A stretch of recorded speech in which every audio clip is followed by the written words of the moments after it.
Tout d'abord, merci beaucoup de m'avoir invité. Tout d'abord, le terme utilisé, qui est le printemps arabe. Je suis d'accord avec le président Gül qui dit que c'est une nouvelle ère arabe. Et comme vous l'avez dit, ça ne veut pas dire que nous étions endormis.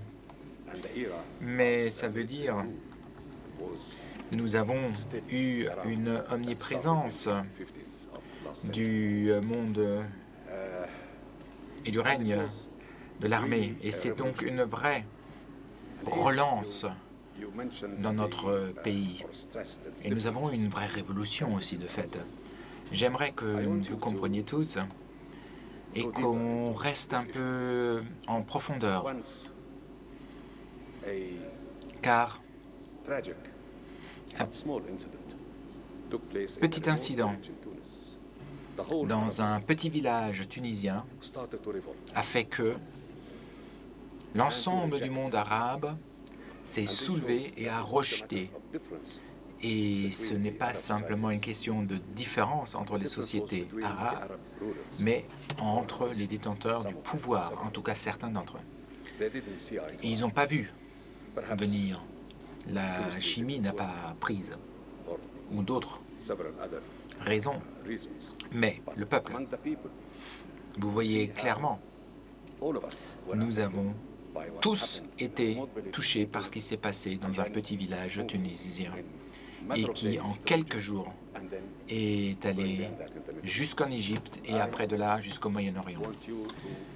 Et j'aimerais que les différences soient perçues de manière contrastée. Voyez plutôt l'unité. C'est une vraie relance arabe, c'est un renouveau arabe.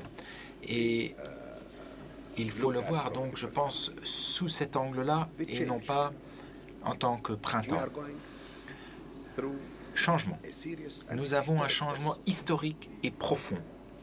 Et ce n'est pas une question de 5-6 ans, beaucoup moins. Nous allons et avons pris une vitesse de croisière très élevée pour installer la démocratie, de changer la carte politique et de nous raccrocher nos wagons au XXIe siècle.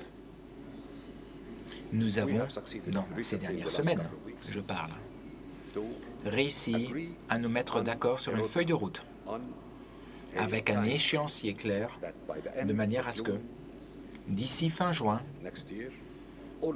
le processus de l'élection sera terminé, le président sera élu, et le 1er juillet, il devrait pouvoir prendre ses fonctions. En même temps, nous parlons de la possibilité de rédiger une constitution d'ici 2, 3, 4 mois. Et cela peut se faire, car il y a un consensus fort. Et cela, un consensus vraiment qui touche la majorité de la population, qu'il ne faut pas que ça prenne trop longtemps. Le système parlementaire ou présidentiel, les articles que, par exemple, les principes généraux de la charia constituent les principes de base de la Constitution ont été acceptés, l'Église a accepté, beaucoup de partenaires ont accepté. Maintenant, il s'agit d'une question de rédaction. La Constitution du Parlement, que ce soit les agriculteurs, les travailleurs, les employés, tout ça, ça a déjà été inscrit dans la Constitution telle que rédigée par Moubarak, et le rôle de l'armée également. Nous ne pensons pas, un grand nombre d'entre nous pensent que ça ne prendra pas plus de 2 mois, mais nous avons une feuille de route claire, nous avons un axe à suivre et les élections sont en train de se faire et de se tenir. Et comme vous le savez, nous avons une première phase qui est déjà clôturée. Là, il y a encore 2 phases qui vont venir. Et maintenant, il est tout à fait clair que ce que vous pouvez appeler les partis musulmans ont la majorité, mais un certain nombre de personnes et de libéraux ont été élus, et je peux vous dire que le prochain Parlement sera l'endroit de vrais débats, quelque chose que nous n'avons pas eu pendant plus de 60 ans, et c'est ça le point le plus positif, car ce qui sortira de ce Parlement, c'est soit un consensus ou alors une discussion sérieuse avec une décision à la clé. Et pas uniquement la majorité, mais qui permettra de bien voir quel est l'état d'esprit de la population. Et l'Égypte jouera son rôle en tant que membre de la communauté internationale du XXIe siècle. Ça, je puis vous l'assurer.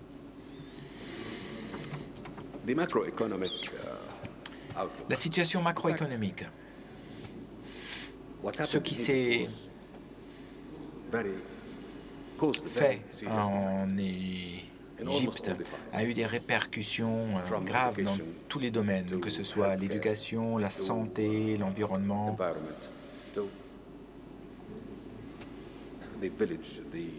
les services publics, que ce soit la campagne, que ce soit en ville, sur les agriculteurs.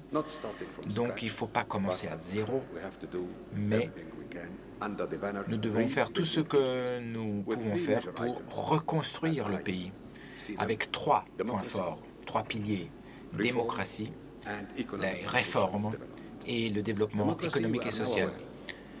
Nous savons pertinemment que ce n'est pas une question d'avoir une maison en verre avec des caméras en disant « voilà, maintenant c'est la démocratie ».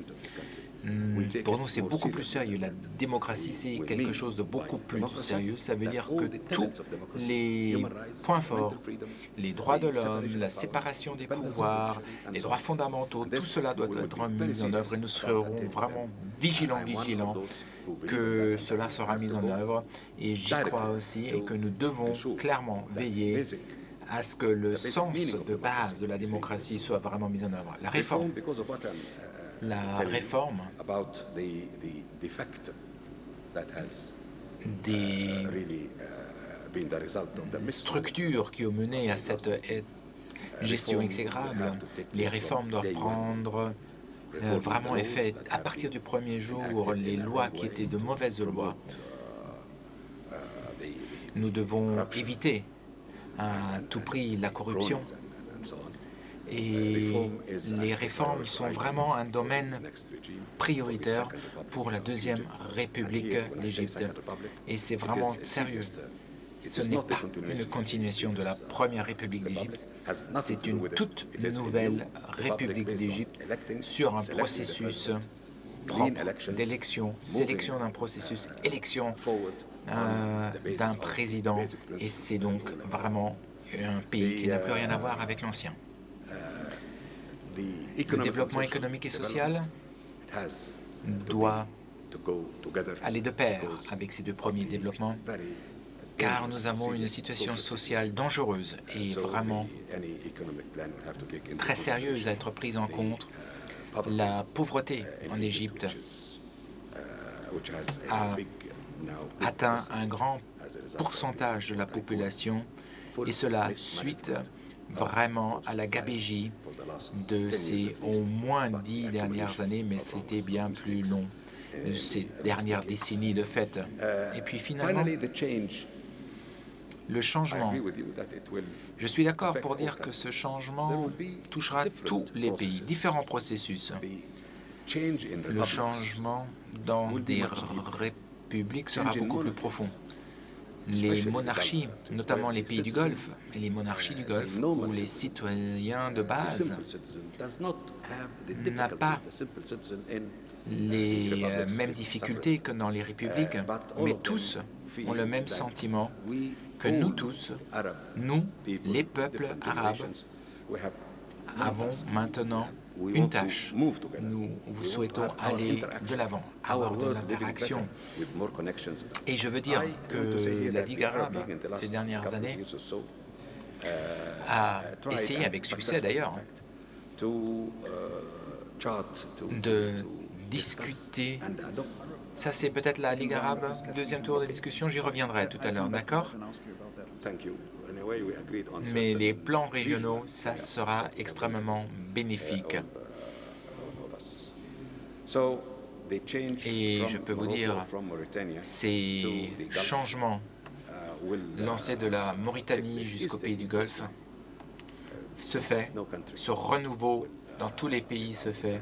Aucun pays ne peut se soustraire. La Syrie, on le voit, c'est une question de temps.